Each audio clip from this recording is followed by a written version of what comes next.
రైతే రాజు అన్నారు. రైతు లేనిదే రాజ్యం లేదు అన్నారు.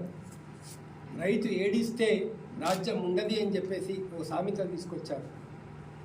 జై జవాన్ జై కిసాన్ అన్నారు.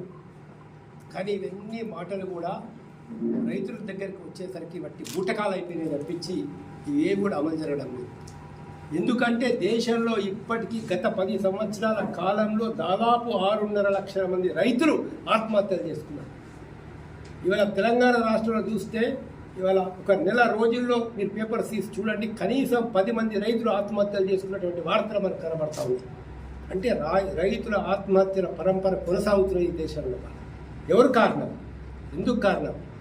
ఎందుకని రైతులకు గిట్టుబాటు ధర దొరుకుతలేదు? ప్రభుత్వాలు ఏం చేస్తున్నాయి? ప్రభుత్వాలు ఎవరి లాభాలు కాపాడుతున్నాయి? ఎవరి లాభాలు కాపాడడం కోసం మినిమం సపోర్టింగ్ ప్రైస్ తీసుకురావడం లేదు ప్రభుత్వాలు అనేది మనం ఆలోచించాల్సిన విషయం.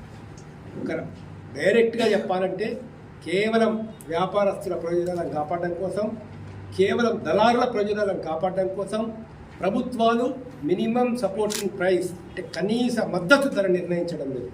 కనీస మద్దతు ధర నిర్ణయించకపోవడానికి ఒకే ఒక కారణం ఏంటంటే వ్యాపారస్తులకు లాభం చేకూర్చడం కోసం. అంటే కనీస మద్దతు ధర నిర్ణయిస్తే రైతులకు ఏదైతే పంట పండిస్తున్నారో వాళ్ళ కనీస కుటుంబ ఖర్చులు సరిపోయేటటువంటి అప్పులు తీర్చుకోవడానికన్నా డబ్బులు వచ్చేటువంటి పరిస్థితి ఉంటుంది. పిల్లల్ని చదివించుకోవాలా, అనారోగ్యాలు ఉంటాయి, అనేక సమస్యలు ఉంటాయి. వీళ్ళకు మధ్య అటెండర్ అంటే చిన్న ఉద్యోగి చేసేటటువంటి అతనికి సంవత్సరానికి ఎంత మిగులుతుందో ఒక రైతు 5 ఎకరాల రైతుకు కూడా ఆ మాత్రం కూడా ఇక్కడ మిగడం లేదు అంటే మరి పరిస్థితి ఏంటో మనందరం కూడా అర్థం చేసుకోవాల్సిన అవసరం ఉంది. కాబట్టి వాళ్ళ పంజాబ్లో రైతులు ఒక 16 నెలలు 15 నెలలు పోరాడిన తర్వాత కేంద్ర ప్రభుత్వం వచ్చేసి నేను మద్దతు ధర ఇవ్వాలనుకో చట్టం చేస్తామని చెప్పేసి ప్రామిస్ చేయడం జరిగింది. మార్కెట్ ఇంటర్వెన్షన్ మేము చేస్తాము, వచ్చి మార్కెట్లో కొనుగోలు చేయడానికి మేము ప్రయత్నం చేస్తామని చెప్పి ప్రభుత్వాలు చెప్పడం జరిగింది. కానీ ఇంతవరకు కూడా ఏమీ కేంద్ర ప్రభుత్వం చేయకపోవడం వల్ల మళ్ళీ పంజాబ్ రైతులు ఇవాళ పెద్ద ఎత్తున పోరాటాలు చేస్తున్నారు. ఒక రైతు కాల్పుల్లో చనిపోవడం జరిగింది. శాంతియుతంగా చేస్తున్నటువంటి రైతుల యొక్క ఉద్యమాన్ని అంచడానికి రకరకాలైనటువంటి పద్ధతులు వాళ్ళు ప్రయోగం చేస్తున్నారు. మన పెద్ద పెద్ద శబ్దాలు వచ్చేటటువంటి వాళ్ళు ఉపయోగిస్తున్నారు. రబ్బర్ బుల్లెట్స్ ప్రయోగిస్తున్నారు. చాలా అంటే రోడ్లు మొత్తం బ్యారికేడ్లు అంతా మార్పేసి రోడ్ల మీద ఒక ములలు ఇవాళ తీసుకొచ్చి రైతుల ట్రాక్టర్స్ ముందుకు పోకుండా ప్రయత్నాలు చేస్తున్నారు. ఇదంతా కూడా చేసే బదులు మన కేంద్ర ప్రభుత్వానికి ఒక విజ్ఞప్తి చేస్తున్నాం. మీరు రైతుల సమస్యలు అర్థం చేసుకోండి.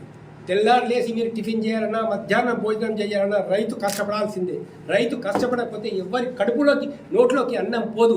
ఆ విషయం గుర్తుపెట్టుకోవాలి. కేంద్ర మంత్రులు కావచ్చు, రాష్ట్ర మంత్రులు కావచ్చు, వ్యాపారస్తులు కావచ్చు, ఎవరైనా కావచ్చు. మరి బతకాలంటే ఆహారం కావాలి. ఆహారం కావాలంటే రైతు ఉండాలి. రైతు కనుక ఆల్రెడీ ప్రకటిస్తే దేశంలో కరువు వస్తుంది.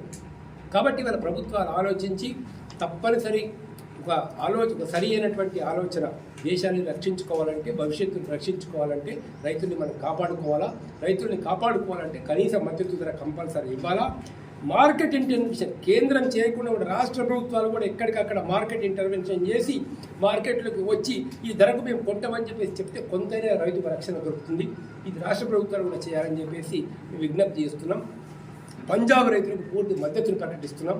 ఇప్పుడు మాతో పాటు ప్రొఫెసర్ వెంకటనారాయణ గారు ఉన్నారు, ప్రొఫెసర్ వినాయక్ రెడ్డి గారు వచ్చారు, మన ఆచార్యులు యాదగిరి ఆచార్యులు వచ్చారు, దాని తర్వాత నయనార గోవర్ధన్ గారు వచ్చారు, మా యొక్క ఇంద్రసేన గారు రైతు సంఘం అధ్యక్షులు వచ్చారు, లింగనాయక్ హైదరాబాద్ నుంచి కూడా వచ్చారు.